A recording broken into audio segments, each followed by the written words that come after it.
Their scanners they don't decode as well as some of the other cities. Baltimore had scrambled their shit, and they were forced to unscramble it for transparency. 228. Yeah, Southwestern Boulevard. This is vehicle theft. But anyway, so I got 3 of those up. I'll probably put Philly back up if I can get it back up before I go to bed. And then tomorrow, if I have time, I've got a Lennox machine over there, a super machine, that I'm going to put up. And it's going to do New York. And I'm going to have it doing like 6 or 7 scanner feeds at one time into that thing, to where you just get the one at a time.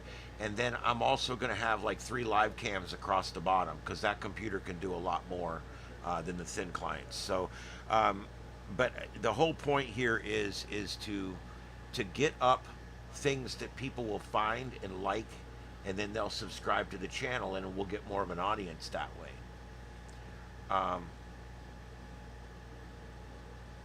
Yep, I'm happy with it. I think it looks good. The presentation is clean. I will eventually add a few little things. I have a clock that'll be going on. There'll eventually be a little clock on here somewhere that will be on the local time of that scanner feed. So if it's Chicago, it'll be Central Time. So whatever. So that way you'll know what time it is, where you're actually at.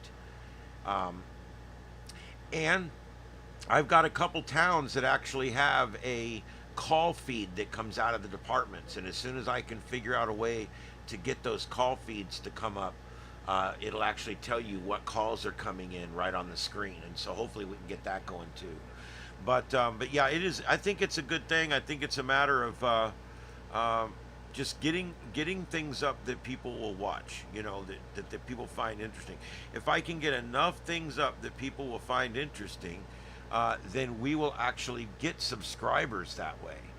We can actually get more subscribers and get people that will come on and hang out with us, and we can do better here.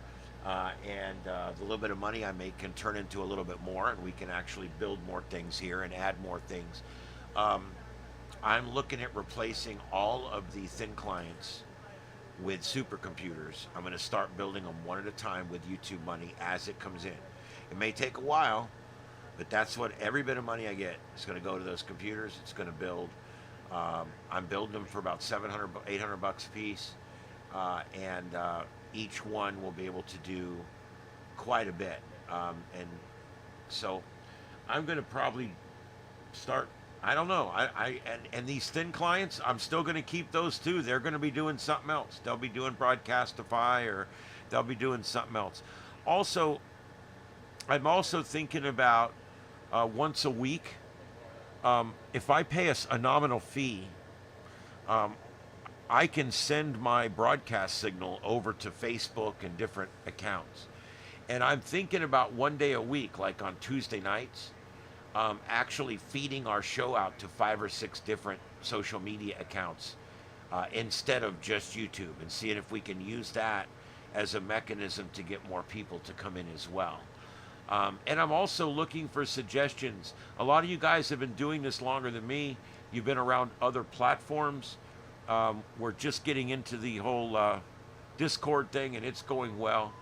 And I definitely want to get more. I want to do more with stuff like that. So we're looking at X and YouTube, and then a couple of the other ones.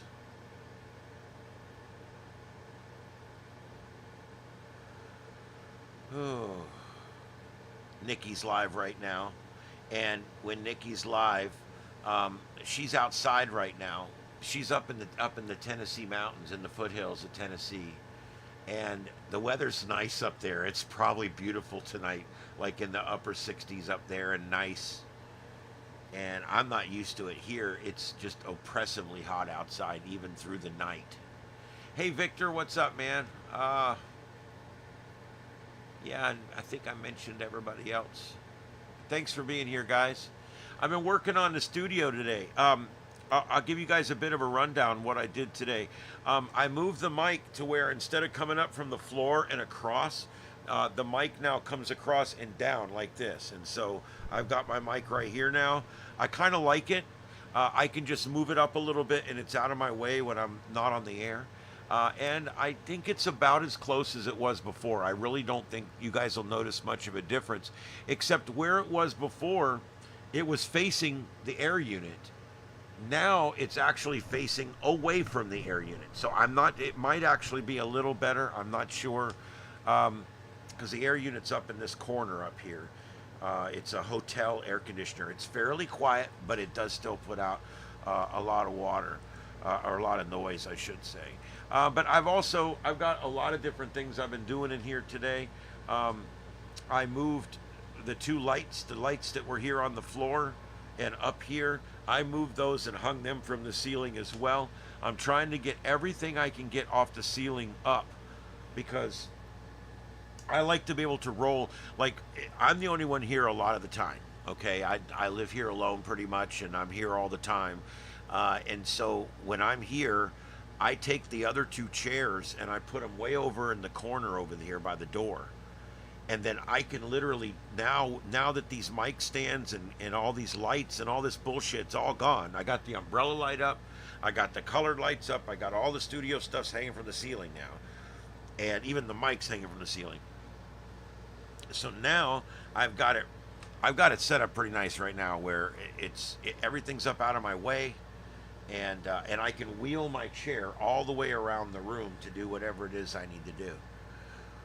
Because I have remote desktop on all these computers, but it bogs them down.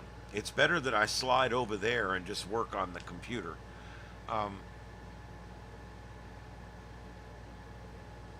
The old Frog Cam computer is going over here. So it's going to be the Linux computer, then it's going to be the old Frog Cam computer, and then the Broadcastify computer, and then the green computer, the blue computer, and then the gold computer, the purple computer, and the pink computer back behind me over here. And then mine's the red computer. They're all color-coded. And the Broadcastify is gray, and the Linux machine is black. Every computer has a color, and the background screen, all the bars on the bottom, all the menus, everything comes up the color of that machine. So it reminds you constantly which machine you're on. You know, if you pull up the display settings on the blue machine, it's literally a blue window comes up. I did that on purpose, just to make it very obvious what computer I'm on. I also have little colored dots that go on things to make sure I know which is which if I need to, because there's a lot of different keyboards and mouses and everything around here. All right, guys, I'll stay on for a little while longer, but I need a 5-minute break. So I do need a 5-minute break. So let me find something I'm going to put on here.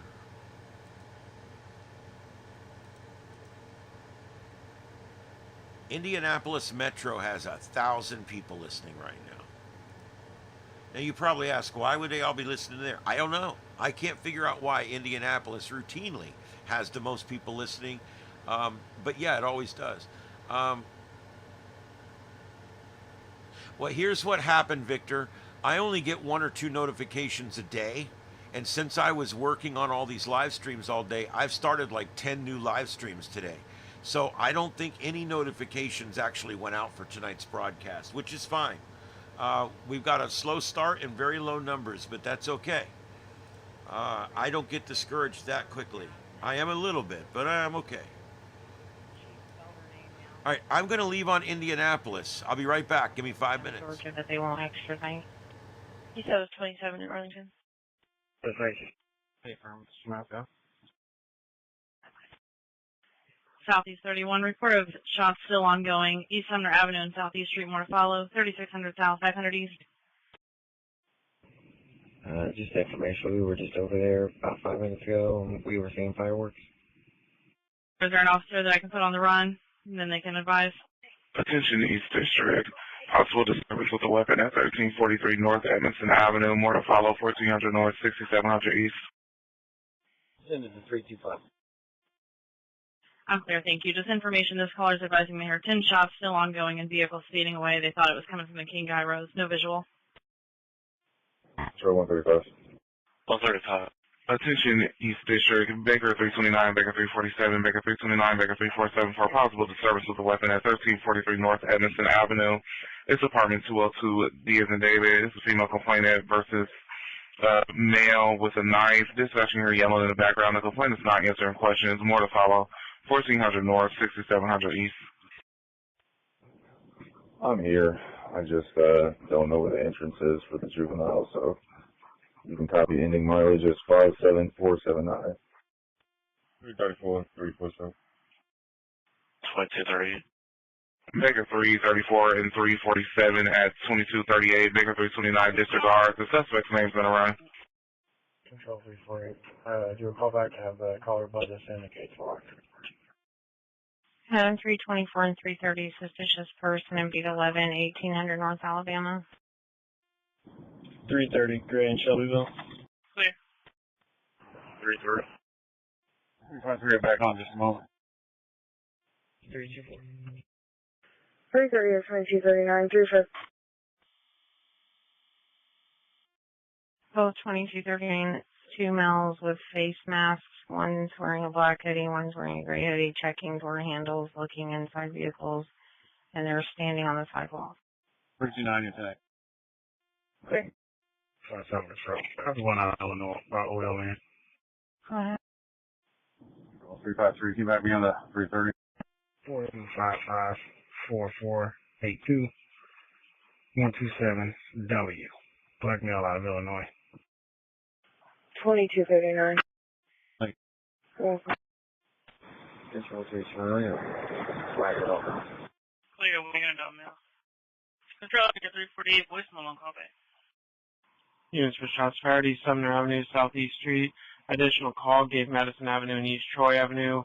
1 minute ago, 10 shots heard near the intersection. Saw a black Chevy Tahoe take off last seen southbound on Stanley, unknown if related. 325, do you want another car? 2432, just back on. Thank you. 302 and 30, incomplete 911. 302.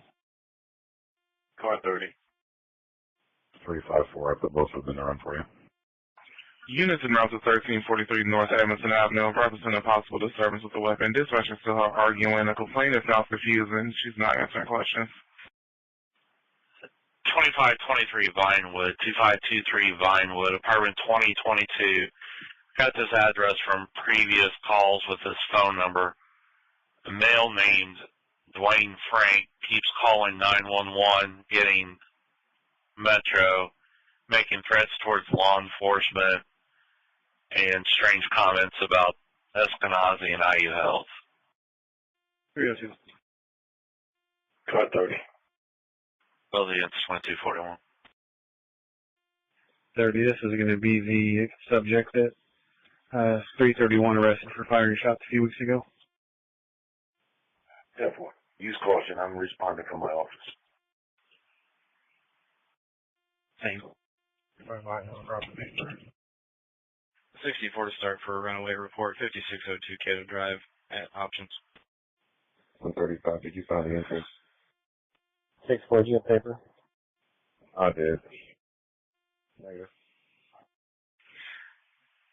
Attention North District 22, Adam 358, battery of a person, 3511 North Colorado Avenue. It occurred at the Shell gas station parking lot, and it just happened. Female complaint was made by a black female. Subject is knock on scene. EMS refused.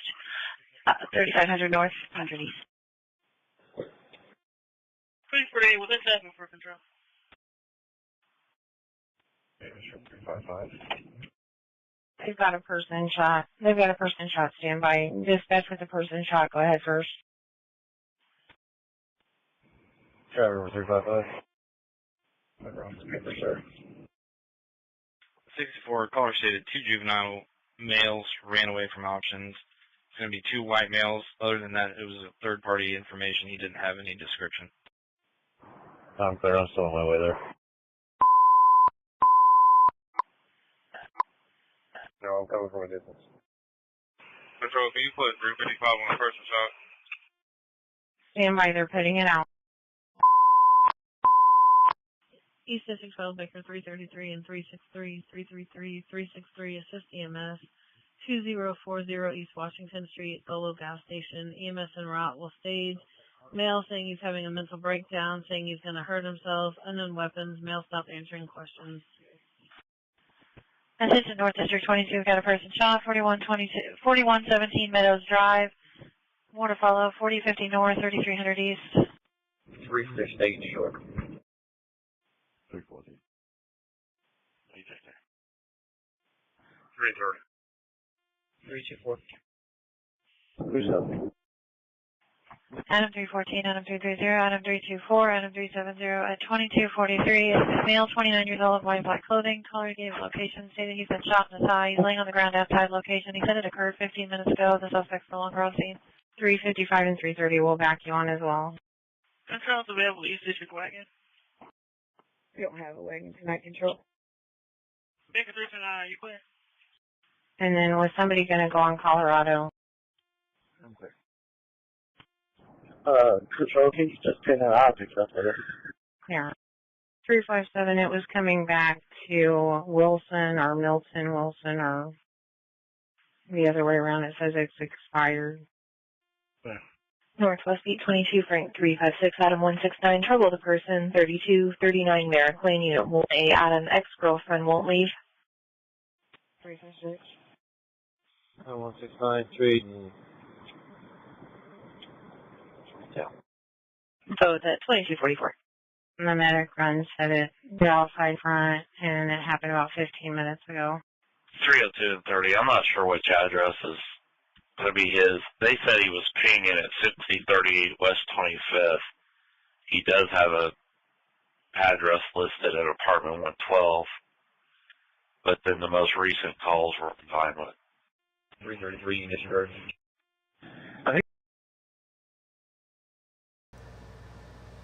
All right. We're back. You're showing everybody your ass. Yeah, we're back. Hey, everybody. This is, she's filthy. I don't know what she's been doing tonight. Turn around and face the crowd. It's bad to turn your back to the camera. All right, there you go.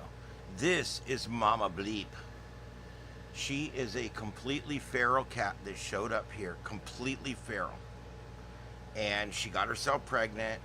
You know how it is. She was out partying one night. Anyway, and she come wandering up here, barefoot and pregnant, and she wouldn't let us pet her.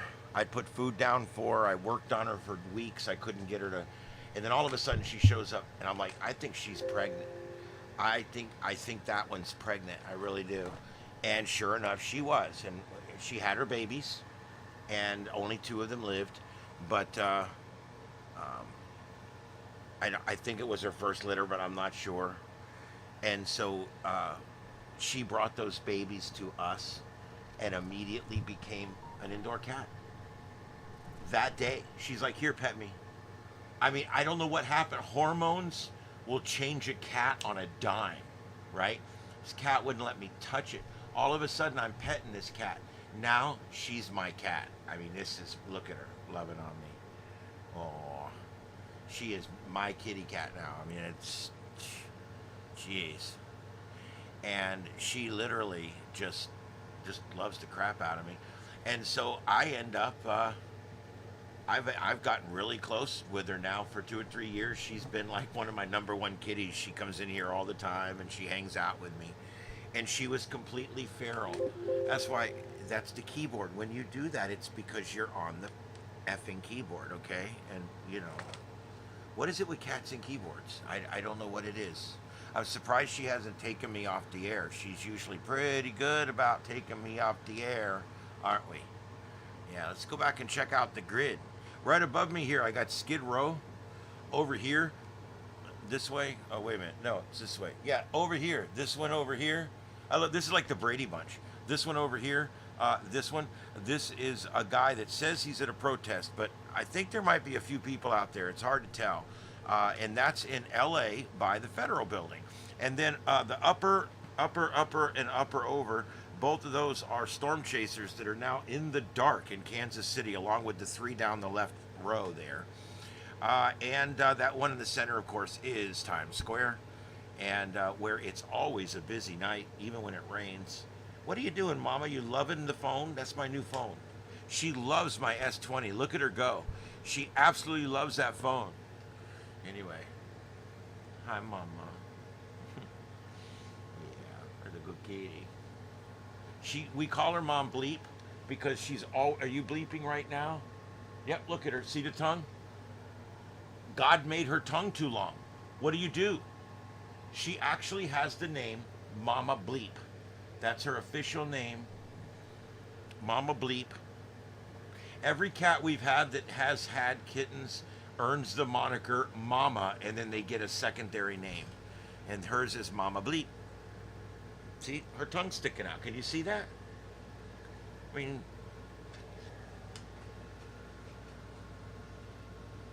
show him your tongue, woman.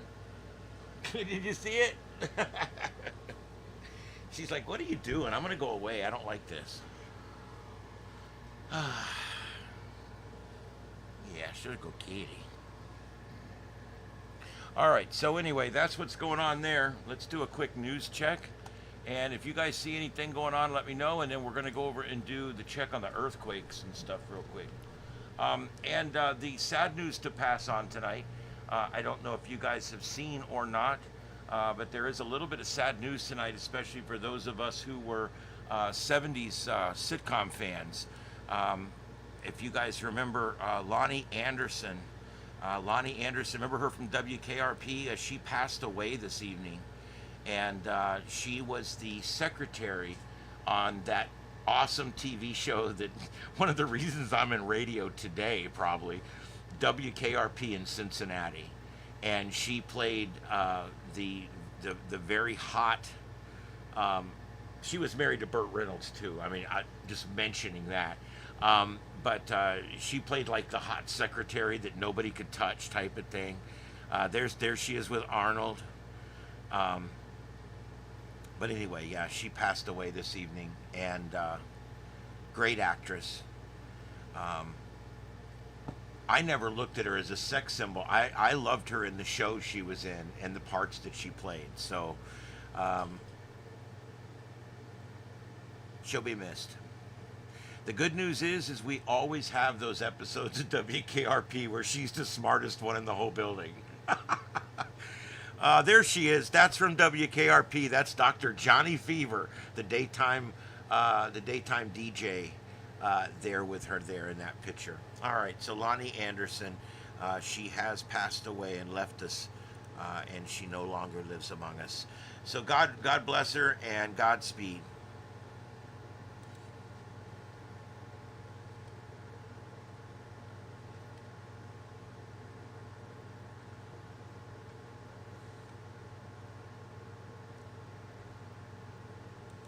Yeah, and this is the other thing I want to talk about. Russian volcano erupts for the first time. Now, remember, we just had this big old ass... Let me get this back over where my cat's pushed it all off here. Remember, we just had this big old ass earthquake, right? Right over there. And now we're having... And all this stuff's connected, okay? I mean, volcanology, you know, it's all connected to the earthquakes with the seismology and everything else. So... but anyway, they had a 7.0 magnitude earthquake, and it accompanies an eruption of the Kamchatka Peninsula, prompting the tsunami warning, if you guys remember that. This is another one. This is not the one from the other day. This is another one. I do have a video here that I can play. I don't know what this video is. Let's screen it live together. Here we go.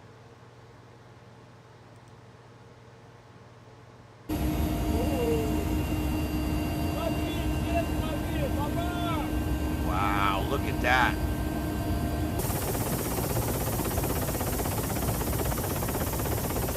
Yeah, she's pissed. 470 something years the last time it did this. I mean, we're talking, what, 17 generations ago. Kind of crazy. Wow.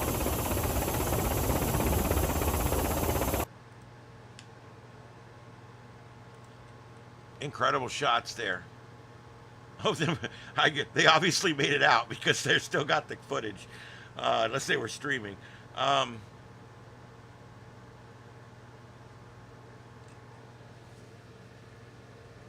Anyway, yeah, that was crazy.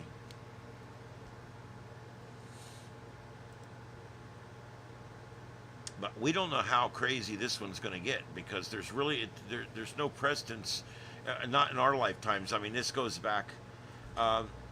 The first confirmed eruption of this volcano was 600 years ago. This has been doing this for a while, but the one that just happened now, one that big has not happened. Where was it at? Oh, I can't find it now. It was like 400 and something years. How can I not find the number in the text? Anyway, it doesn't matter. The point is, this thing hasn't done this. Oh, 475 years. In 1550 was the last time it erupted this bad. So this is, well, you can't say it's unprecedented, but it's almost unprecedented. And so,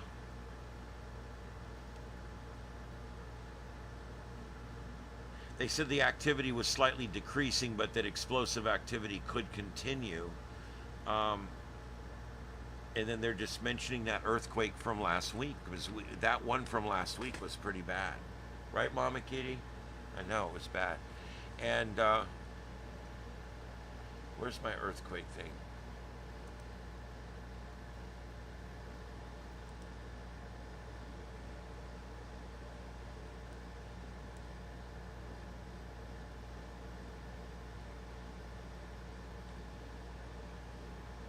Well, is it going to draw the stuff on or not?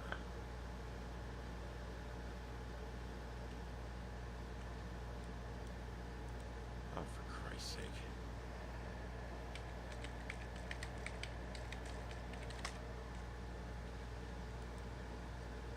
I'll go to the USGS map.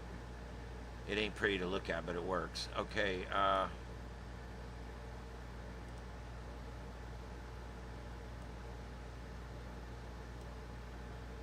all right, so here we go. This is that whole cluster that we've got out here, and these were all from today.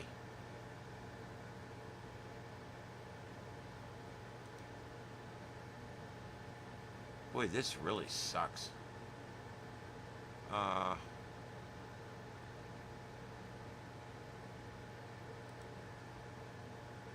Leave it to the government to have a shit map.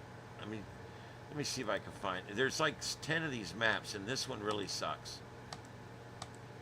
Oh, just go away. You know, one of my pet peeves is when you go to a website and it won't let you back out. It prevents the use of the back button, and that really aggravates the shit out of me.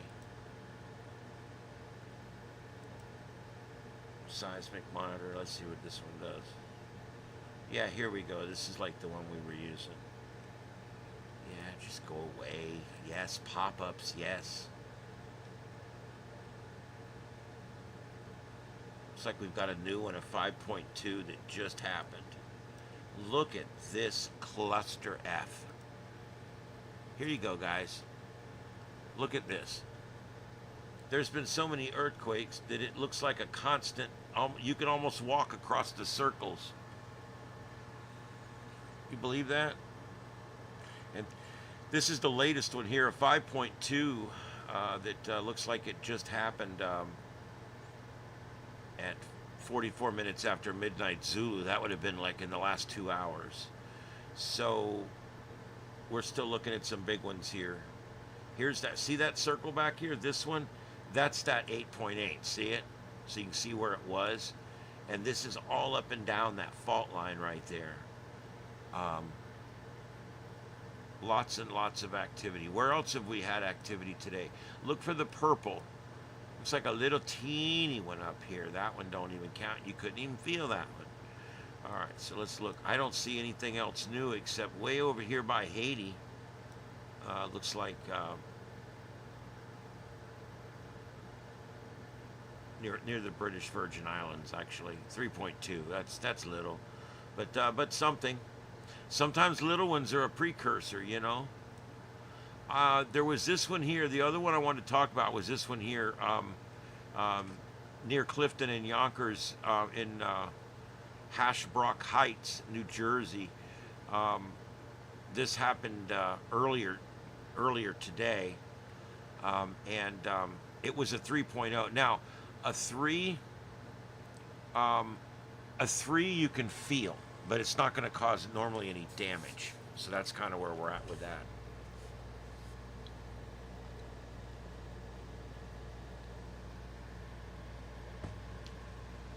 But that's the info on that. Sorry, I didn't realize it was off screen. But anyway, there's the info on that, and looks like it was down 10 kilometers below the surface.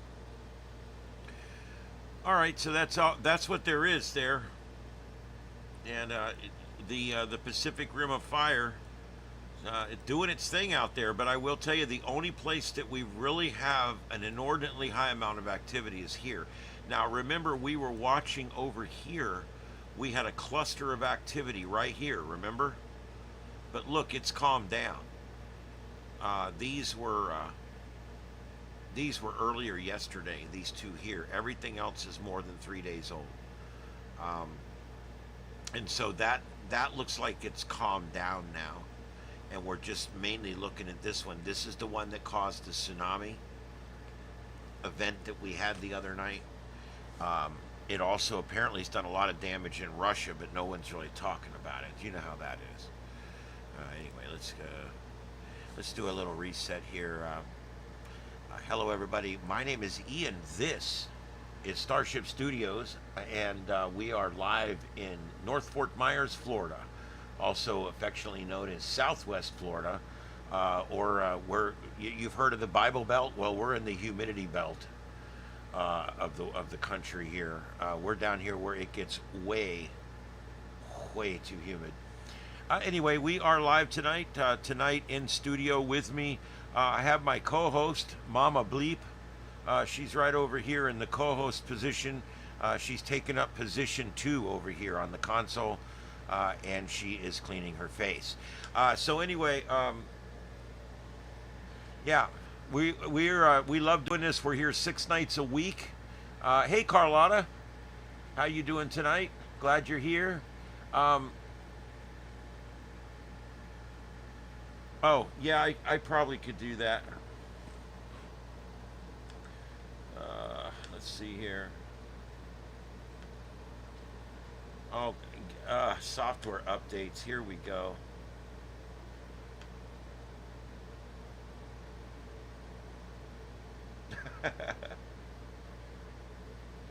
Yes, everything is good. Everything's on schedule for tomorrow, and I have the day off till 1 o'clock. So whatever I can do before that, I am up for it.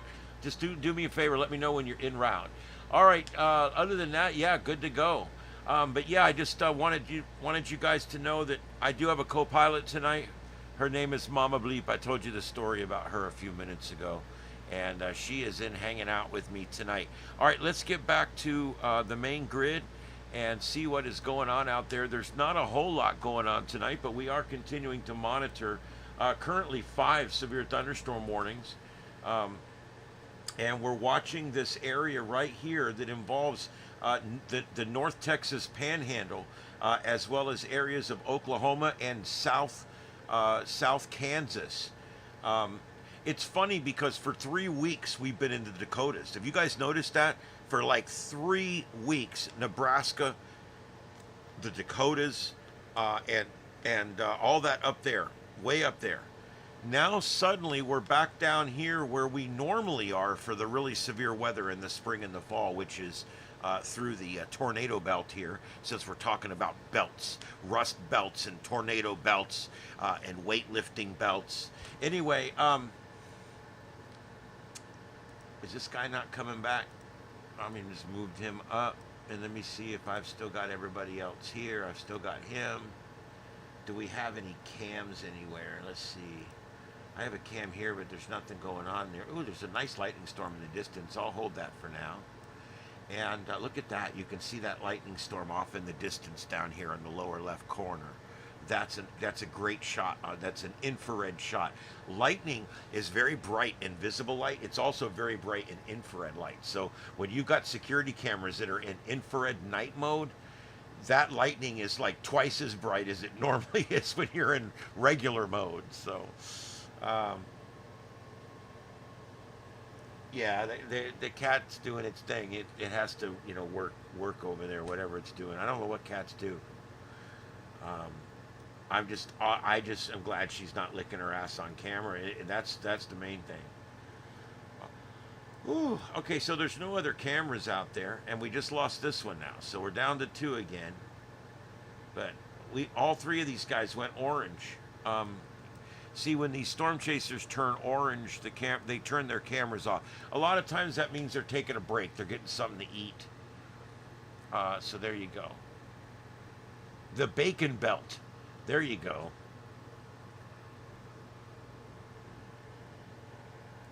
And it looks like that guy in California is still trying to make his way to the protest. I guess what it is, he's a protester that's looking for a protest. And he's hoping to run into one somewhere.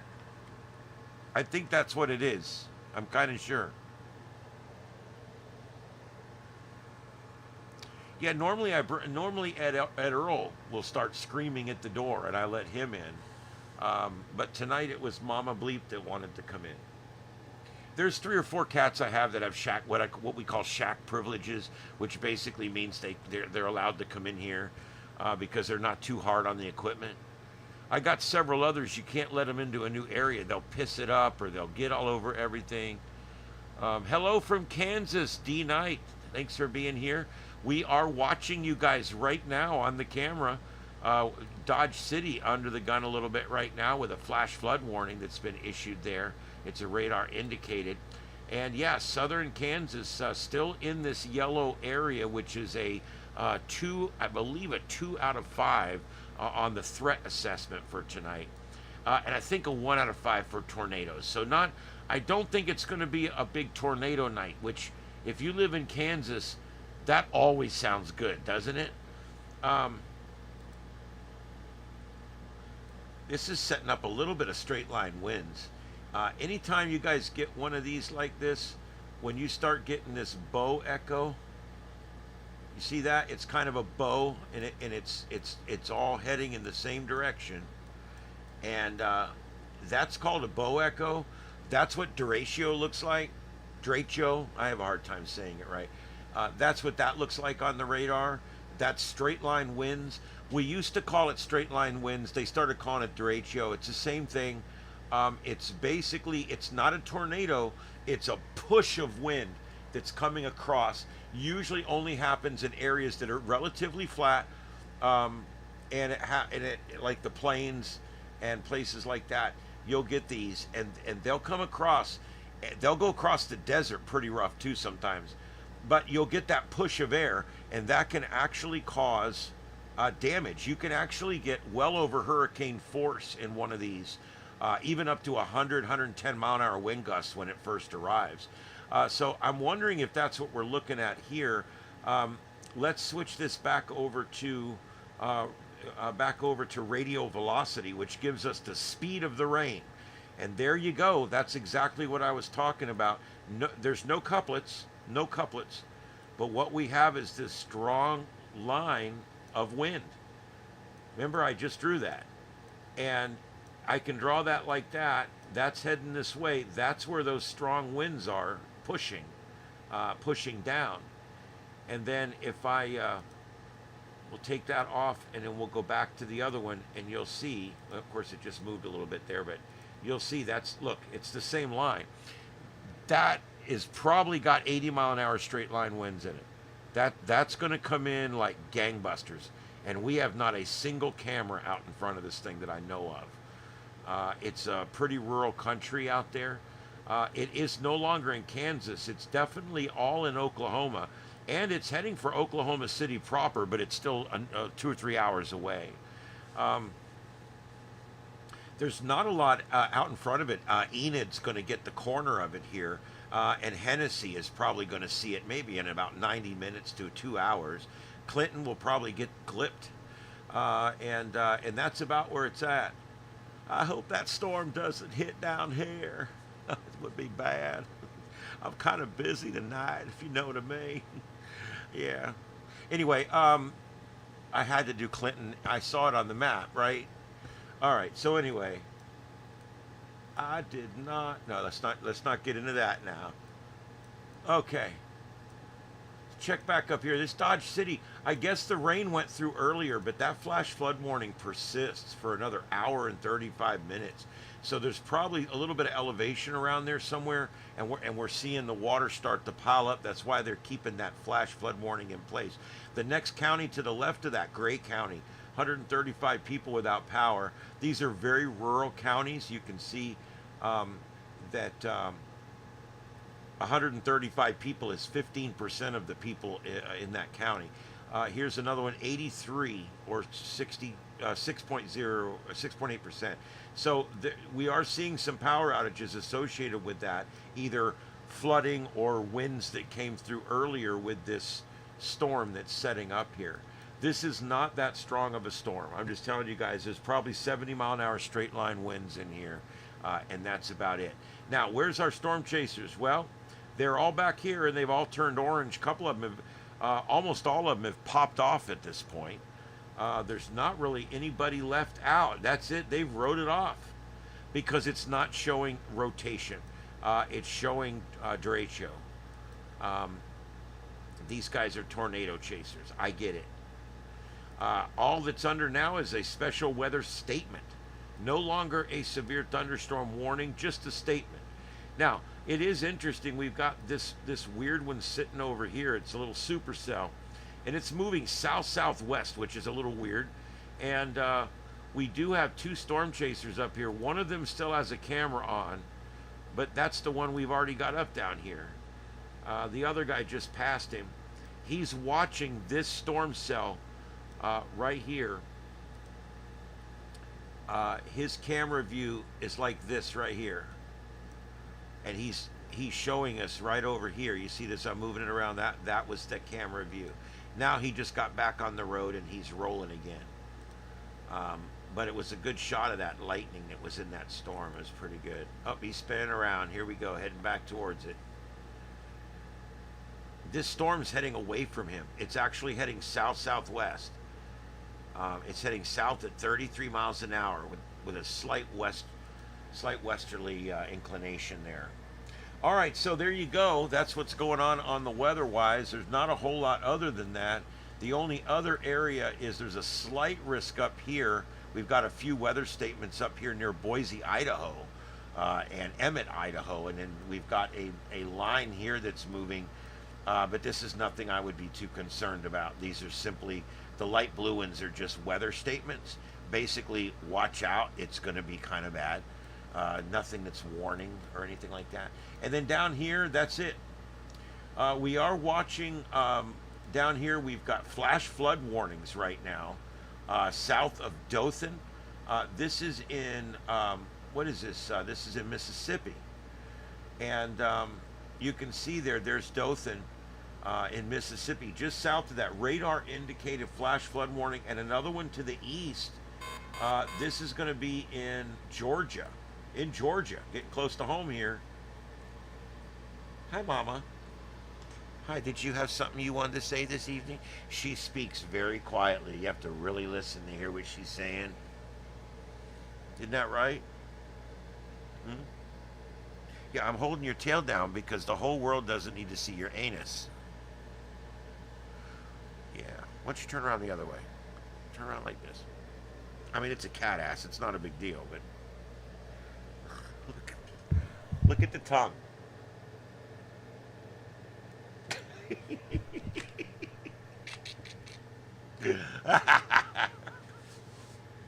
Bleep, bleep. Bleep, bleep.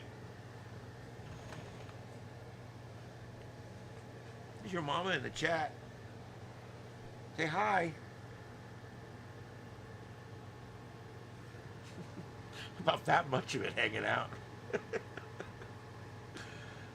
Just north of, yeah, it's in Alabama. I'm sorry.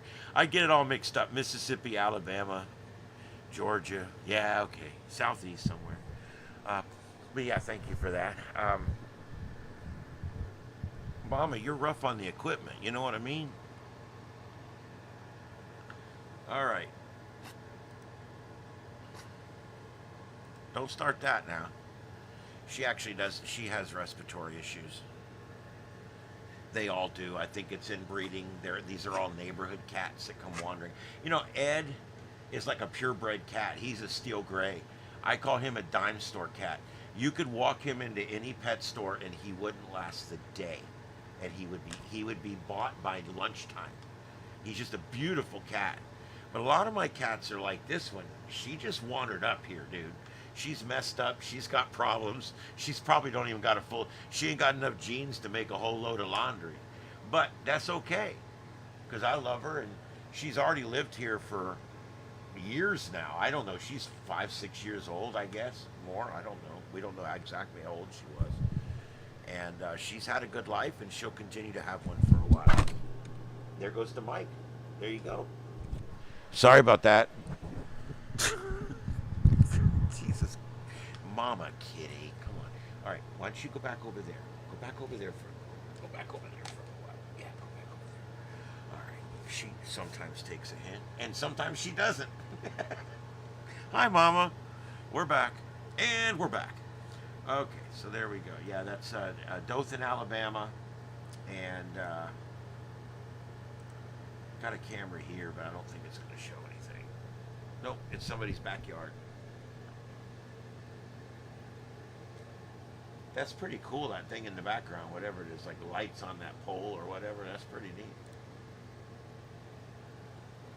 That's pretty cool. Probably somebody in the lights like me. Can you tell I'm in the lights? Or is it obvious?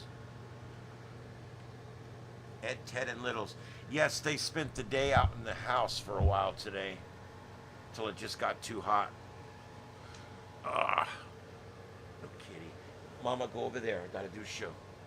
Alright, so there you go. I don't know what that is, but I think it's cool. Alright, so, hi, you're back. You know what happens if you keep doing this? I have to put you out. You don't want that, do you, Mama Kitty? Alright. Let me see what else is going on here. I wish we had a live shot of that volcano, but, you know, Russians aren't much on the whole live TV thing.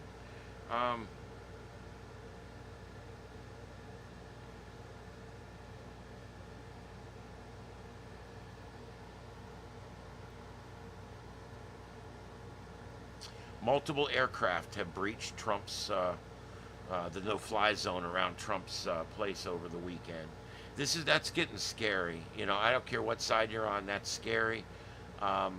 We need to not the assassination attempts and the you know, the breaches and the bull crap going on and the subversion, all that. Look, if you don't agree with the guy, then vote him out. You know, get politically active. That's what you're supposed to do. All right? Whoop his ass in the next election. Support the person you think can win. Do what you got to do. Do it politically. Do it legally. Do it right. This is crazy what's going on right now. It's absolutely nuts what's going on right now. It's happening at rallies. It's happening in the airspace wherever he's at. And it's like him or hate him, you don't want nothing to happen to people, right? I mean, if you're one of these people that wishes harm on people, well, that's, you know, karma takes care of that later. Watch out. What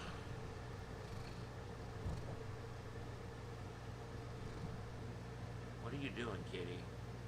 See, that's her loving on you guys with the mic. Anytime she loves the mic, that's her loving on you guys. Is that what that is, kitty? Is that what that is? You know, they're going to get sick of this whole, yeah, he's always got a cat up there. It's a pain in the ass. The whole cat thing was only cute for 10 minutes. What else is going on here?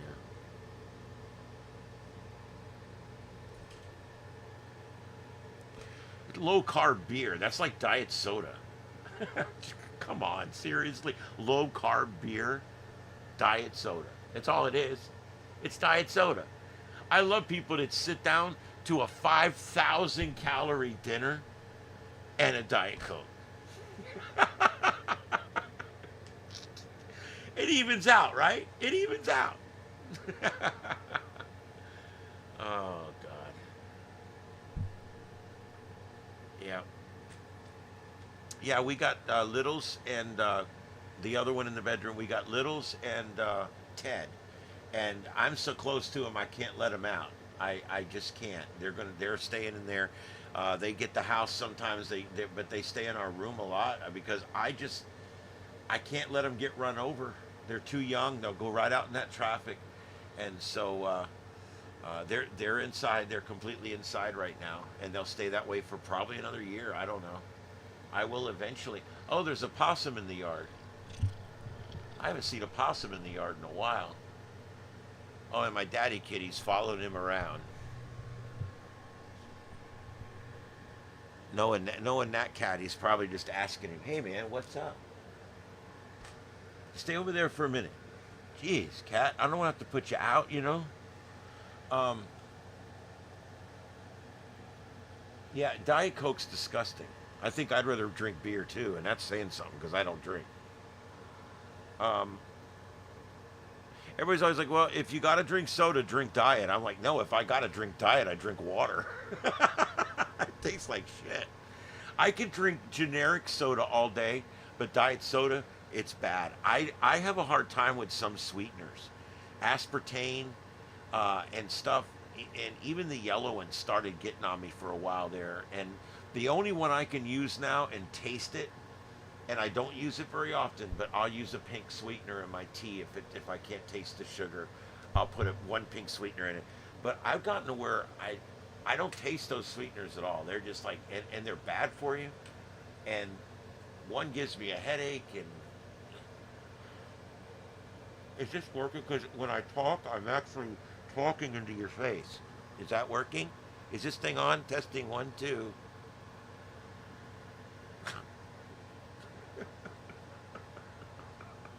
She had her whole head in my mouth. Oh, God. Yeah, I just saw a critter. I literally just watched a possum walk through my yard by my pump house. So there you go. Yeah. They're funny because you know what's neat about a possum? Or as I call them, an opossum, because why put a letter in there if you're not going to say it? I mean, come on. Say it. It's free. When I see an opossum, you know what I think? I think, man, that's the biggest damn rat I've ever seen in my life. And what I'm finding out is people from big cities are like, oh, you got those big rats down here too? I'm like, that's a possum. It's a marsupial. Christ. It's not a rat. Florida mice are about this big. Florida rats are about this big. And our possums are about this big, but they're not rats. But apparently you can go to some inner cities and that's how big the rats are. That's what I've been told.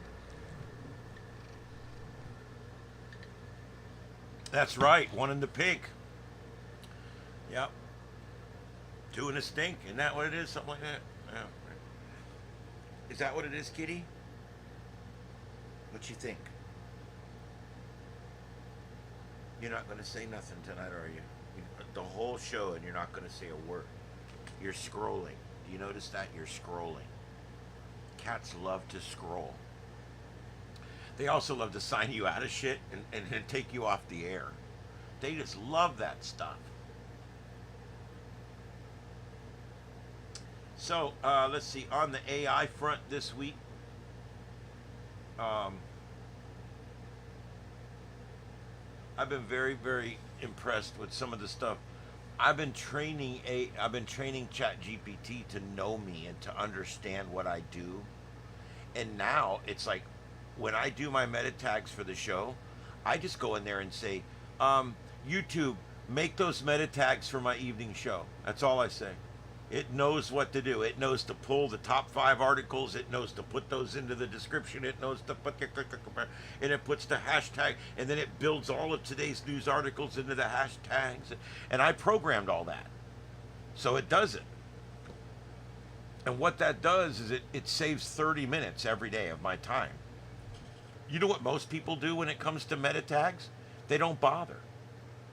You know the worst thing you can do for your YouTube channel? Blow off the meta tags. I'm telling you, descriptions, title. Title's the most important thing. The words in your title are the most important thing. When I see people put a title like, just hanging out, nobody's going to come to that. You're going to get your 10 friends in there. You got to put a title that catches, like what we do tonight. We haven't caught any interest tonight. There's no interest at all. I put breaking news, weather alerts, earthquakes, global manhunts. Nobody gives a shit about any of that. Now, if we had a big manhunt and I could lead with that, or we had a protest or a riot going on and I led with that, we'd have 2,000, 4,000 people in here right now. I've had as many as 10,000 people at one time. So it can happen. Right now we've got 11. So it's one of those things. YouTube is very feast and famine, and that's kind of how it's set up with the algorithms. When my algorithms are up, I can ride that wave for days. But then once that wave is over, I start losing subs. My numbers start dropping, everything starts going down. It's not that I'm doing anything wrong. It's just what I'm doing, the thing I'm doing on here is not all that consistent yet.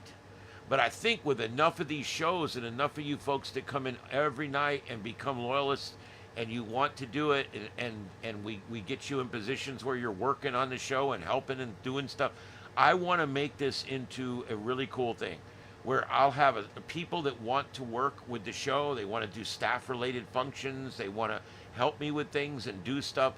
Yes, I'm going to start figuring all this out. I'm going to have a crew, and it'll be easy stuff, little things here and there, like kind of like moderating and stuff we do now.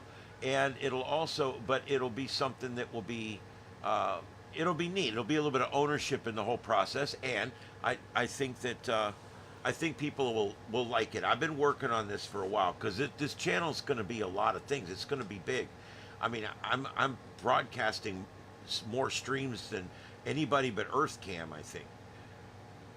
They've got like 1,000 streams up right now. They're crazy town, but they're making some money hand over fist over there, boy.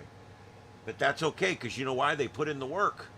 They put in the work. I'm good with that. I'm an entrepreneur too, and I think if you put in the work, you should reap the reward. Yeah, I don't care. It's not like I'm going to shut the show down if I don't get enough numbers.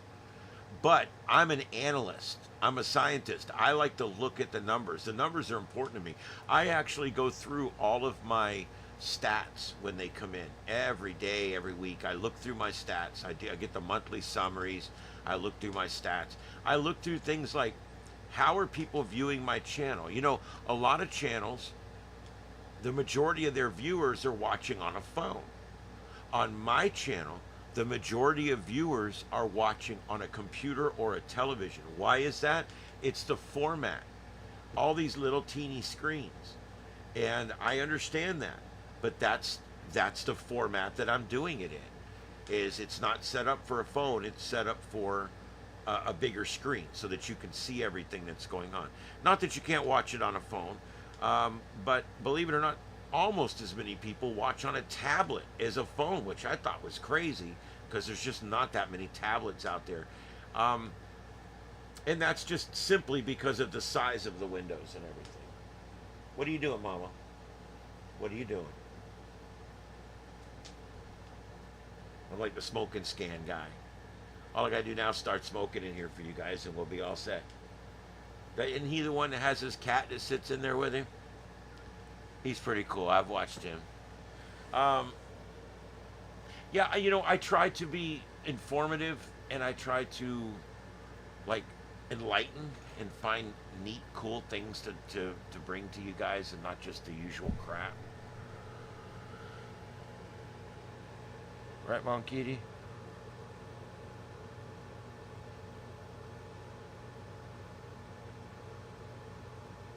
Oh, not again. Tom Brady.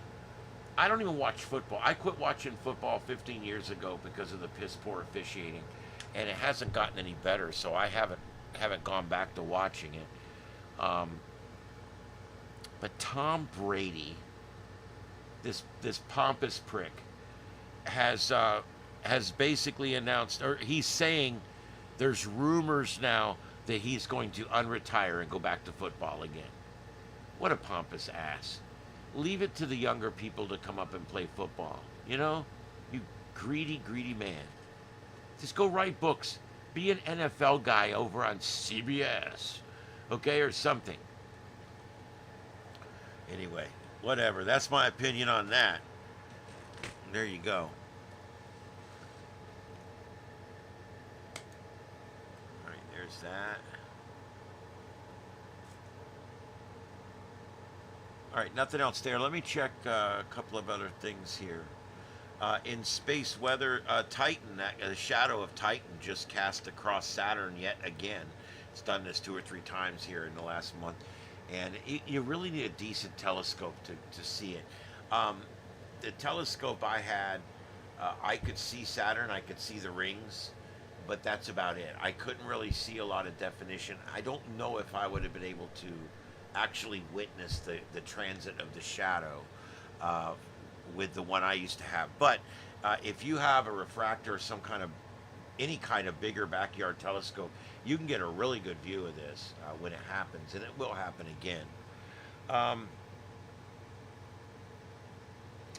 This is pretty cool. There's a giant magnetic, the plasma on the surface of the sun was really doing its thing, and it looks like 2 big spiders up there or something. It's pretty cool, and this video was recorded a day or so ago, about a day ago now.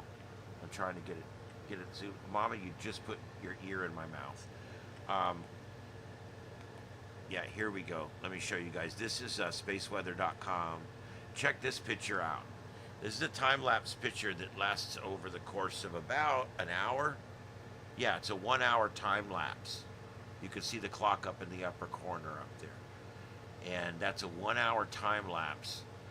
And you can see all the tendricles of plasma up there flowing between the magnetic fields and those 2 sunspots. That's pretty cool. I don't care who you are. That's pretty damn cool. You can see this for yourself on spaceweather.com.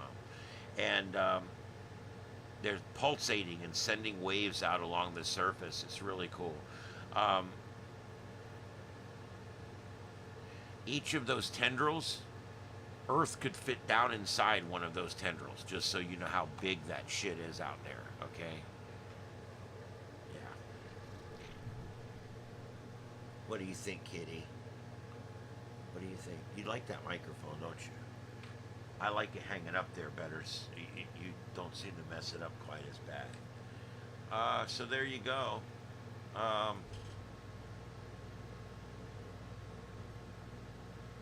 It's magnetic fibrilis, stretching outward like spider legs. Yeah, that's pretty cool. So that's what we got going on. There's not a whole lot in the offing when it comes to space weather. We really haven't had that many auroras lately. I was just checking the aurora gallery out, and there is one I wanted to show you guys. This aurora was captured in, hold on, I'll show you. I'm going to hit it. It was in, oh, come on. Was it not going to tell me? Poland. This was taken in Poland. And look at this. Here it is. Is that not beautiful? Blues and purples. Oh, my God. If I could pick a color to see, it'd probably be blues and purples. I'm a red guy, but my God, look at that. That's the most beautiful aurora ever. That's really, really cool. Again, this is spaceweather.com and the Space Weather Gallery. I come into this gallery sometimes and just look at the aurora pictures. I'm a sucker for a good aurora picture. Isn't that cool? Look at all the pictures they got in here. And these are from all over the world, too. And I saw that one, and I'm like, man, that's the brightest ass blue and purple aurora I've ever seen in my life. I like it. Why doesn't that happen over my house ever?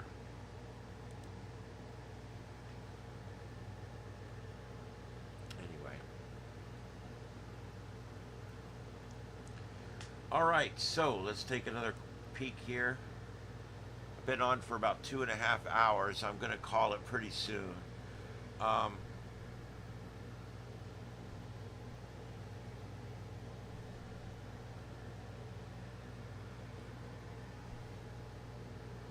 Okay, yeah, Junior, that should get the job done, I would think, on that transit, but I'm not sure. You know, I'm a stargazer. I go out for the meteor showers and stuff, but I've never really been a telescope guy. I've got a client of mine that's been asking me to go with him down to the Everglades Observatory down there, but I'm not going down there in the middle of the summer because you know, everybody keeps talking about alligator Alcatraz and how if they escape, the alligators will get them. And I just laugh. I'm like, they'll be dead from the mosquitoes sucking them dry long before the alligators ever find them. Are you kidding me? The mosquitoes down there are biblical. They're bad. I mean, they are bad. And that's why everybody at Alligator Alcatraz is inside. Everybody lives inside. The tents are all inside. It's all air-conditioned tents. There's no windows or screens. There's no screen porches. I think they got screened areas where they can smoke. But for the most part, it's all indoors, all the tents and everything, because the mosquitoes are just bad down there. Dade County has mosquito control, but the mosquito control function, and so does Collier, but the mosquito control does not work the Everglades. That's an area they don't work because that's all state and federal preserve land and Indian land reservation down there. So the mosquito control efforts stop at like the East Blocks and Golden Gate, and they stop, you know, right as you're coming out of town pretty much. That's as far as mosquito control goes. So by the time you get out to where that Alligator Alcatraz is, you are in the other end of a county that doesn't do any mosquito control out there. Neither one of them do. Please stop that, okay? Because when you do that, they hear that at home.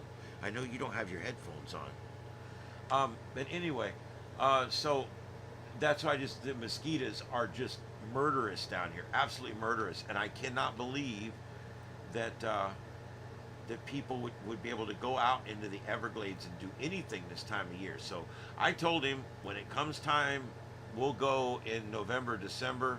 I'm going to go down there. What they do is the astronomers down there, they all get together. You keep moving my mic further and further away, Kitty. It's not really working out well for me. What basically happens down there is the astronomers come in. They open up the observatory. All right, come on, go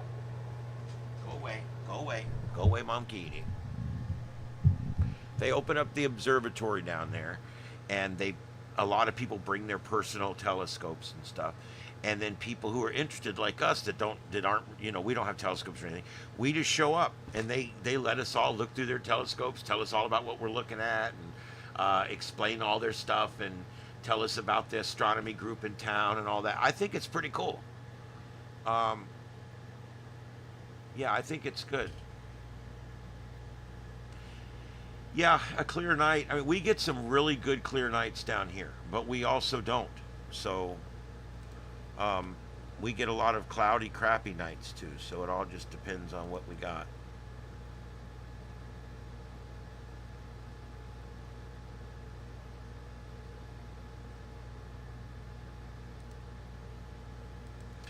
All right.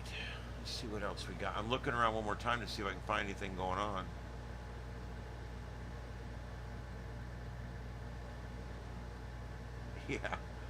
Yeah, we've got so many different varieties of mosquitoes. The smallest one is almost as small as like a gnat. It is, they call them saltwater mosquitoes. They're very, very small. They're very accurate. They can land and get you and you'll never even know it. And then we've got the mid-size ones. There's like 3 or 4 different varieties of these mid-size ones. They're a little clumsier. But they've got bigger beaks and they do a little more damage. Then we got the dolly loppers, and those are these huge freaking mosquitoes, and they're a big clumsy mess too. So they have a real hard time getting on and getting off, and they usually end up getting killed. But but those are the big dolly loppers. People don't realize that mosquitoes actually come in a bunch of different varieties, and different areas have completely different varieties of mosquitoes, and even some things don't work in other areas. They do. Yeah, we covered Lonnie a little while ago. A sad day. But she did live a long life. She had a great career, and I loved her in WKRP in Cincinnati. I love it. I absolutely love it. You know, there's certain shows in your life that mean something to you. I don't know what it is. There's certain shows in my life. Of course, you guys know my life has been guided by Star Trek. I mean, what morals my parents didn't give me, I got from Kirk and Spock. But or in Bones for sure. But what I got to tell you is, you know, there was other shows out there that kind of led me in different directions. Okay, and my love for broadcasting, radio, and communications has always been there. But when I was growing up, WKRP in Cincinnati was one of my favorite shows. I watched it anytime it was on. I was watching it. I normally was sci-fi only for the most part. There was a few exceptions. WKRP in Cincinnati. I like Carol Burnett's show. And MASH. MASH was one of my favorite shows growing up. And it still is. But these shows shaped me. They were the best shows ever. You know, and every night we would sit down at 7 o'clock with our dinner in front of the TV, and we would watch MASH. And then we would watch WKRP in Cincinnati. And there was a few others that came on too, Barney Miller and a few others that were good shows too. And those shows kind of shaped the way I was. And there's a few other shows too. Emergency. Do you guys remember Emergency? Johnny Gage, Roy DeSoto, Rampart Base. This is Squad 51. I know you guys have heard that before.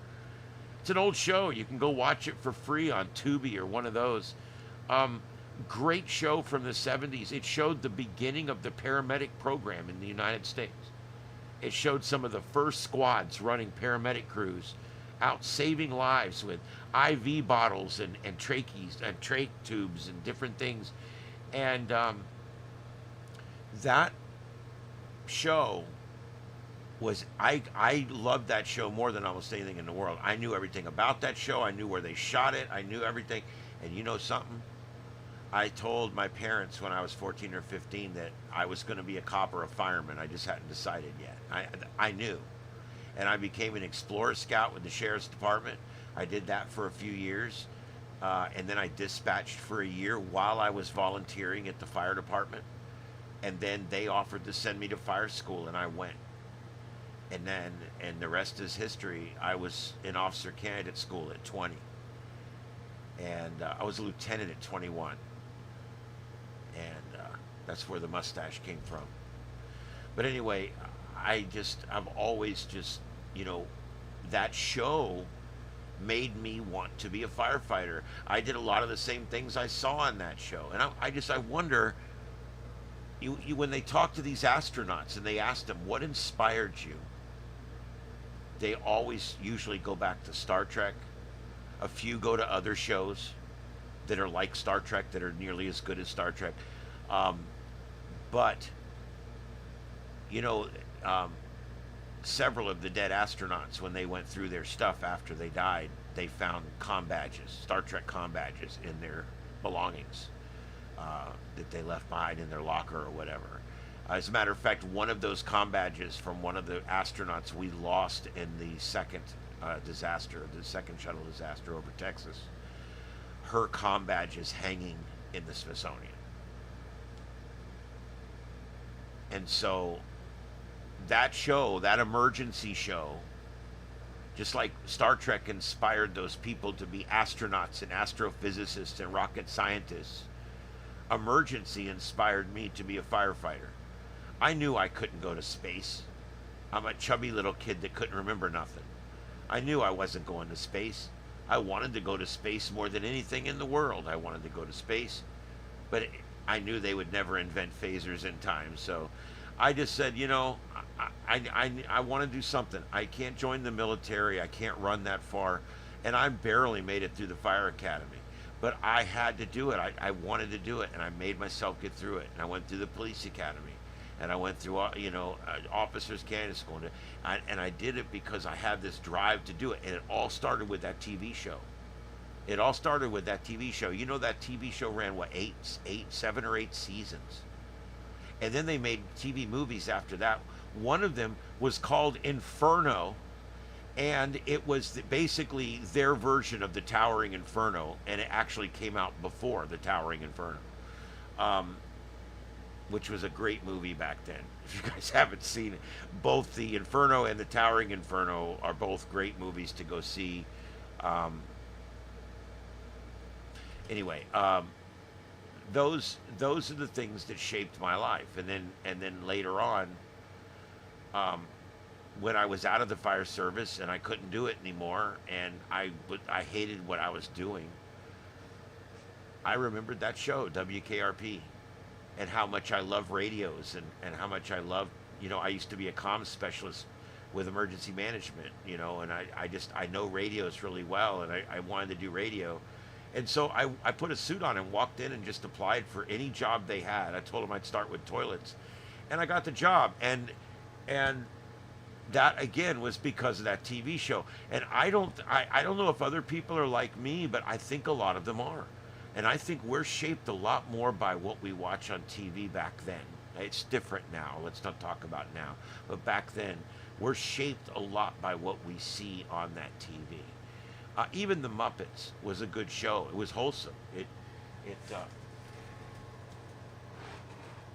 was a good wholesome show that showed people doing the right things, and that was a great show.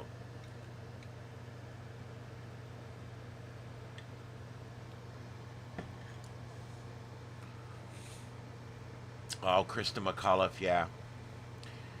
Yeah, for those of you who don't remember the Challenger accident, I was in science class in 10th grade when that Challenger exploded over the Atlantic Ocean off the space coast of Florida that morning, a dreadful morning.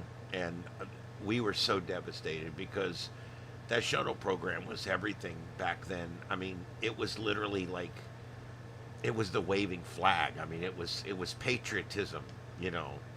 And when that thing crashed, when it blew up like that, and everybody wanted those people to somehow have survived, but everybody knew they were dead the moment it happened. It was just one of those heartbreaking things. They came on our intercom, and they said, teachers, if you could just go ahead and turn your TVs on. And they didn't even say what channel, because it didn't matter what channel. It was on every channel. We only got 4 channels. And they turned that on, and we watched, and it was just like, we were in awe. It was just like, oh my God, I can't believe this has happened. And it was the mission with Krista McAuliffe, which was the teacher going to space. Kind of the first time we sent a civilian into space, and it didn't go well. I can still remember the shot of her parents watching it go and watching it explode. They were sitting in the grandstands across the lake up there at Kennedy. And yeah, it's heartbreaking. And that's where Ronald Reagan probably gave one of his best speeches, when he said they slipped the surly bonds of earth to touch the face of God. I still can't say that without getting teary. If you didn't love Reagan before that, you definitely loved him after that. The way that was all, that was probably the best speech he ever gave, because it was a time when we really needed that speech.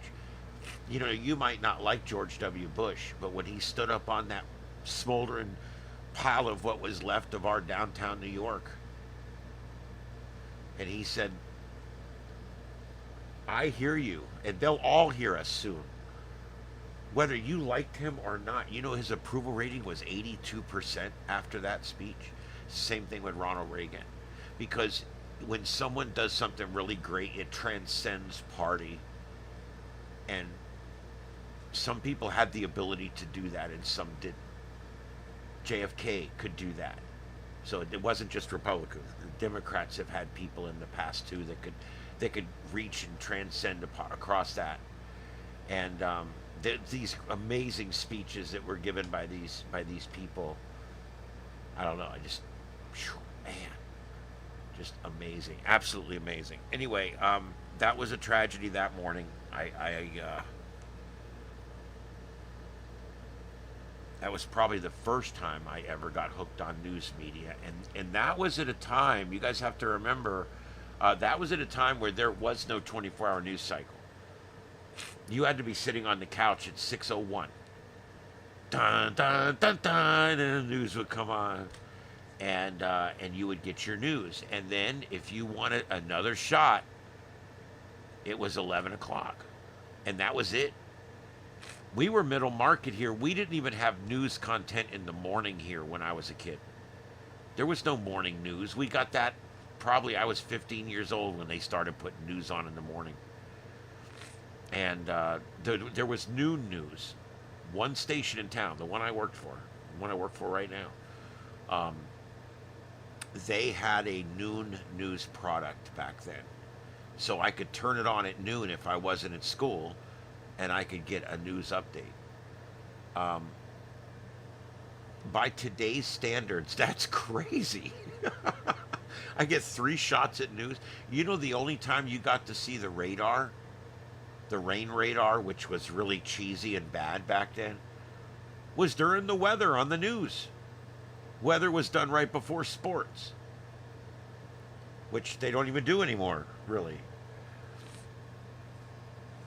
And, you know, the weather guy would come on, he would show that radar, and I'm like, man, wouldn't it be cool if we could see that all the time? I remember at the EOC, we were spending hundreds of dollars a month of tax money to pay for this service, where it was a dedicated phone line, and this computer, which was hooked to big screens in the room, would download the latest weather maps of the state of Florida and the country. You could set it for which maps you wanted, and it would dial up and download these maps as photos and show them on like a slideshow. And we were paying hundreds and hundreds of dollars a month for that service back in the mid-90s. And that was right about that. We had that service when we went into the first of the internet. And I brought home a computer, a laptop. I checked out a laptop to bring it home and show my mom and dad what the internet was. And that night we saw our cabin, the one that I own up there. That night, the first night I ever showed my mother the internet. The first night. I said, what do you want to look at? She says, I want to look at cabins in the mountains. She always loved cabins in the mountains. We pull this up, and she goes, that's only $30,000? I'm like, yeah. It's a little A-frame wooden cabin up on the side of a rugged mountain. Nobody wants it. And $30,000, yeah. And we went up there that weekend and bought it. We had no idea they were that cheap. And so I tell people that literally weeks after me accessing the internet for the first time, using a browser called Netscape, and learning what browsing was for the first time, I used bulletin boards. I did Prodigy. I did America Online. You've got mail. I've done all of them, all the way up. And the very first time I get a computer that I can actually dial in, I took it to my house, set it up, showed my mom and dad the thing, and I took their big gold phone off the wall, and I plugged it into the jack. My dad's like, what are you doing? I'm like, oh, I gotta hook it up somehow. And I plug it into the jack, and it, you know, and it dials up. And there you go. And literally, my dad looked at Harleys for about 10 minutes and lost interest and went and sat back on the couch. And I sat down with my mom, and we started looking at cabins. And it so happens the very first one that we pulled up was the one we ended up with. And we bought that what is it now, 37 years ago? It was the early 90s. Jesus. 37 years ago.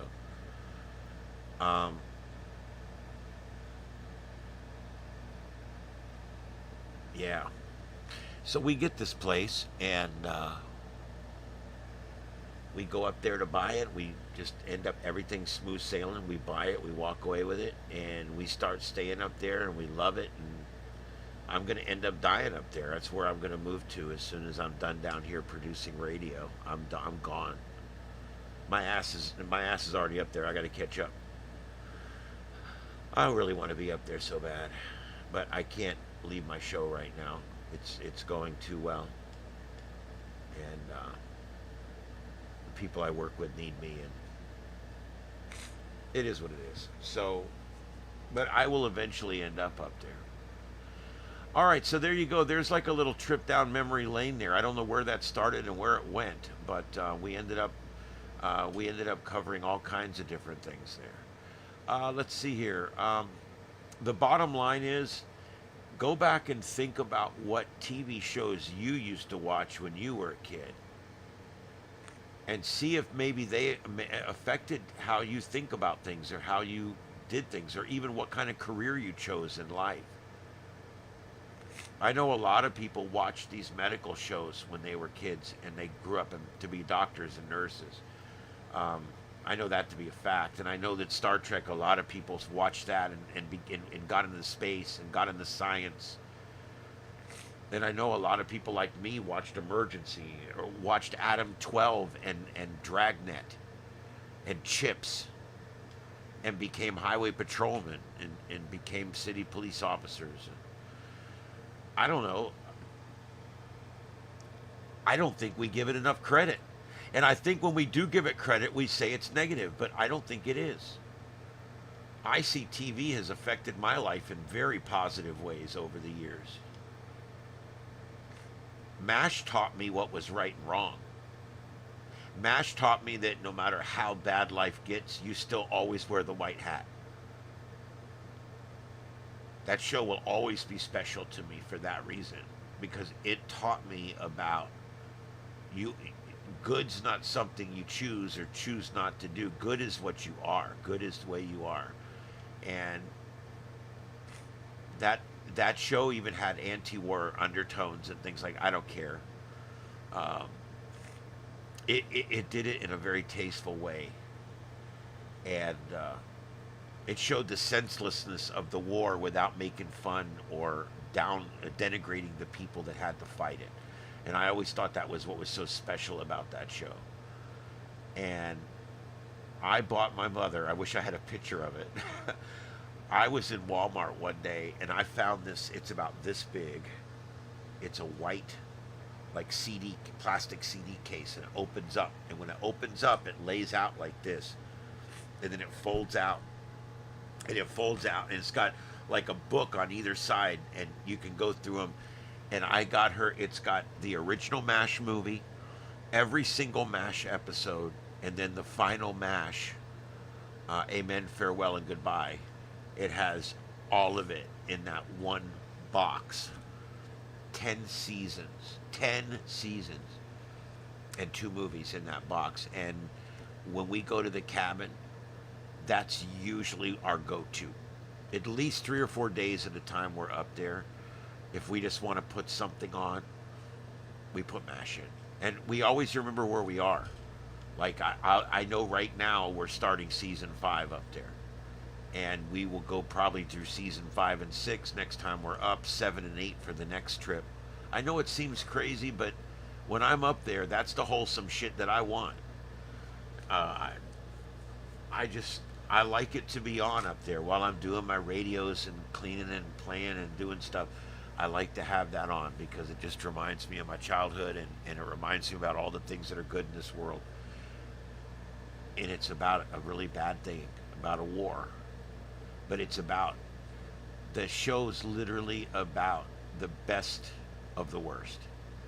And I think that's what makes television great. You know what I think made that show so groundbreaking? If you've never watched MASH, you're truly missing out on one of the best television shows there ever was. This show did something that most shows can't do, that even Star Trek struggled with. and that is mixing an A plot that is incredibly sad with a B plot that's funny as hell. It's like, who does that? Some episodes, the A and the B plot were sad as hell. Some days, the A, the B, and the C plot. How you can get 3 plots in 23 minutes, I don't know, but they did it. And they would all 3 be funny A, B, and C plots that would all kind of come together at the end. So you never knew what you were going to get from MASH. When MASH was over, you could be crying, or you could be laughing, or you could be indifferent. It was one of those shows. And to say it was sad, yes. Was it a comedy? Yes. There's not that many shows and that you can say that about. And so I've always referred to it as it was a tragic comedy. It really was. You know, but it was about the perseverance of the human soul. And I think that's why I loved it so much. All right, guys, I've been on 3 hours even right now. 3 hours and 10 seconds. And it looks like someone needs to go to bed here. That's me. Mama, what are you doing?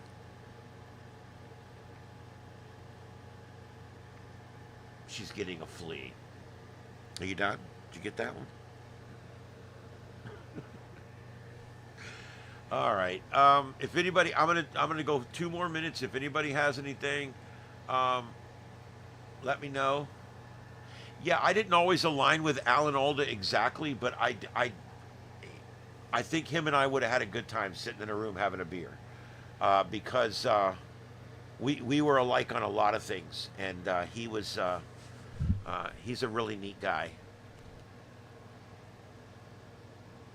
I love the cast in that. I'm going to tell you that the cast in MASH is what made it. And I'll tell you some of the casting choices in that. Colonel Potter, Harry Morgan from Dragnet, you could not pick a better commander. He could be gruff and nasty, and he could be just loving, caring, old fuzzy man. I mean, he was the perfect guy to be in charge at the end of his career, just trying to get through one last war. Got a mama, got his wife at home that he wants to get back to and see her before he dies. I mean, it was the perfect character they wrote for him. Father Mulcahy, Christopher, what was his name? Christopher. Amazing actor. I love that guy. And do you know who played his part in the original movie? Who played Father Mulcahy? Rene Auberjois, who played Odo in Deep Space Nine. A little bit of quiz there for you. Every time that movie's on, I'm like, oh my God, look, it's Rene Auberjois, who played in Soap. He was big in that show Soap also, and Benson, I think he was in that one too. But yeah, so many good, and Loretta Swit, we just lost her about a month ago. Loretta Swit's one of my favorites. I hate her in the first 3 or 4 seasons, but boy, she has such an amazing character arc in that show that by the time that show is over, I love her more than anybody else on that show. Oh my God, and yeah. Radar was a fun character. Unfortunately, the actor that played him was having issues, because when you play a really popular part, but you're also playing the sidekick, it kind of was rough for him. He ended up leaving to go try to get some roles in movies and ended up not getting the roles in movies. I'll give you a real piece of trivia that you got to really know MASH to know this piece of trivia. After he decided not to sign the contract, he was going to go work in movies. They asked him to come back and do a final episode because he was such a beloved character. He still got along with everybody. Nobody was fighting. So they're like, look, come back. Let's just shoot a 2-part episode with you heading home. You'll say goodbye to everybody, and the rest of it will be on a plane or something. And he's like, okay, yeah, I'll do it. So he comes back. But you got to look for this. Remember the mole in the middle of his forehead? He had a mole right here in the middle of his forehead. In that episode, the mole's gone. He had it surgically fixed so he could go be in movies. So when he's traveling home in that last episode, after they come back from the break, he's had that removed now, and his forehead looks almost perfect. You can't even tell. And I was like, oh, I didn't notice it either until I read it in a book, a coffee table book actually that a friend of mine has.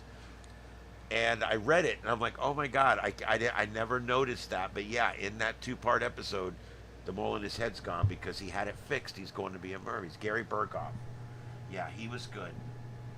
I really, would you stop with the mic? I really loved his character in that. I loved it. I think it was cool that they gave him kind of almost a supernatural quality, which I think really added something to his character. He knew what was going to happen before it happened. He knew it was a bad idea before it was done. He had this like prognosticative ability that kind of was neat with the show. And Klinger, I love that guy. Whether it was on Hollywood Squares or The Gong Show, he was always a lot of fun. Jamie Farr, I mean, come on, he was the best. And the guy that played BJ Honeycutt, they don't get more wholesome than that guy. I mean, come on. And his wife Peg at home. Yeah, he was a great actor for that part. And you know, the earlier on ones, Trapper John, he was good. And also the guy that what was his name? Harry, the guy that was in charge of the camp before Potter came in. Henry Blake. They killed him off. Unfortunately, he was leaving the show anyway, but they killed him off, and they said his plane went down. That is probably one of the saddest scenes in MASH. Radar comes in without a mask on, and Pierce yells at him, "Put a mask on!" And he just stands there. The look on his face, Berghoff played it perfect. What a pro. He stood there deadpan. And you could tell in his face, you could tell somebody had died. Something really bad had happened. And then he said what he said. I can't repeat what he said because it fucking get me going again. But yeah, he says that his plane spiraled and went in and there was no survivors. And I think what got me the most about that scene was everybody stopped. He said it. And there was about 10 seconds that everybody had to digest it, and then the surgeries all immediately started back up again, and you could hear clank, clank, clank, and everybody started working again. They did that on purpose. I know they did, to show that when you're in a war zone and people's chests are open on the table, you get 10 seconds to react, and you got to get back to work. And that was a very well executed scene, and of course that set up season 4. The very next episode, we got to meet Harry Morgan, who would come in and play the Colonel. An interesting tidbit, he played a crazy 2-star general in a second season episode, I believe it was, and they end up setting him up and getting him fired because he was racist or something. And so then they loved his part so much that they hired him back to be the colonel of the camp. So that was pretty cool. But he actually played it in an earlier episode as someone else.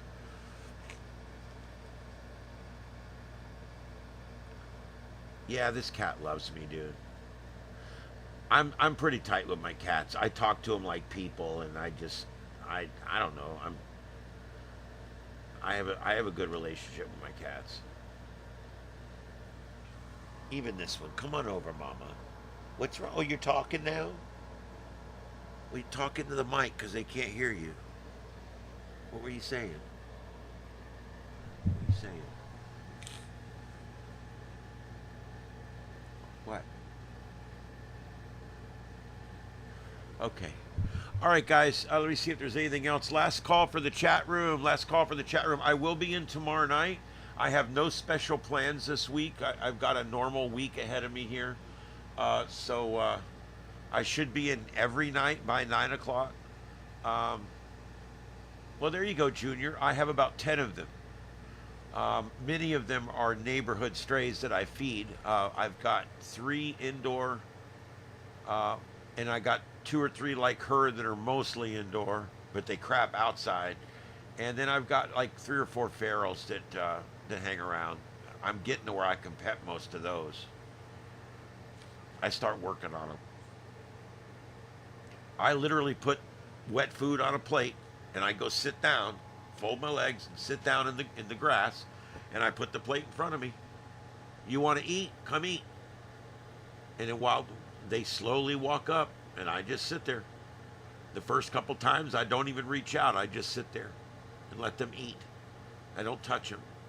And then finally, I'll start reaching down and letting them smell me, but I still won't try to touch them. And about the 5th or 6th time I do that, I can usually start to touch their head a little bit. And before long, I'm petting them, you know. And they're still weary of me, but at least I can pet them.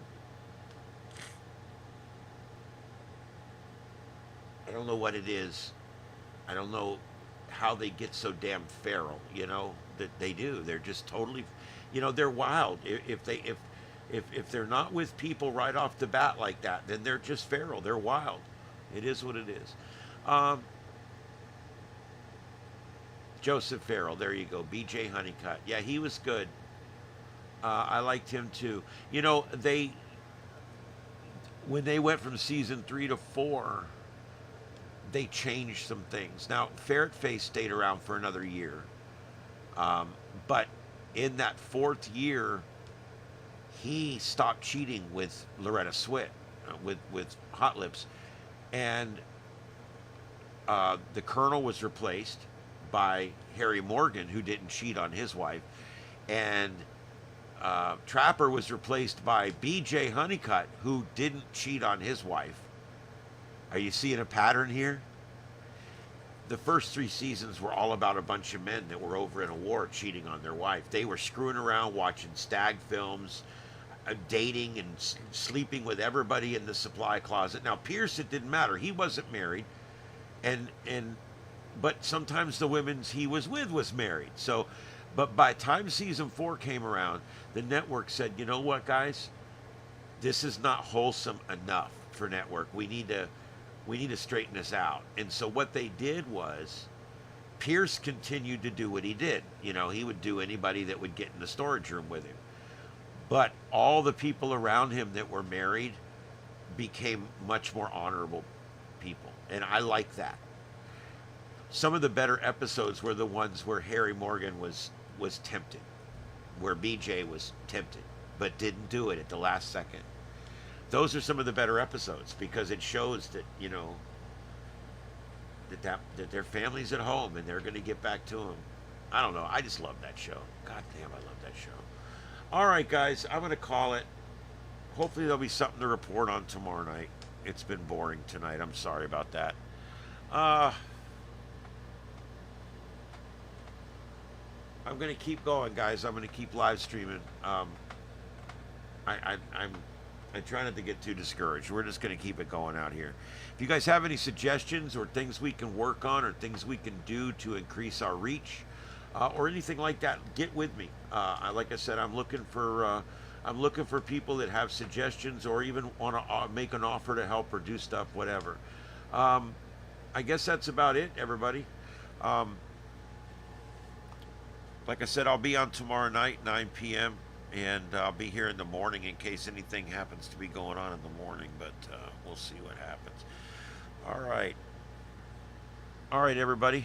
Let's see. This is Starship Adventures live from Southwest Florida, right here at Starship Studios, for another great, exciting edition of the Sights and Sounds of Earth. There it was. All right, guys. I hope everybody has a good one out there. And from Mrs. Bleep, too. I don't know where she went. I guess she's over sitting by the door. That means it's time to go.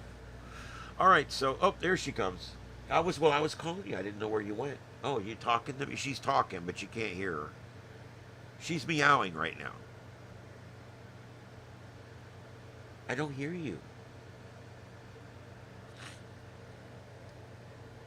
I mean, you know Seinfeld. You know the low talker, right?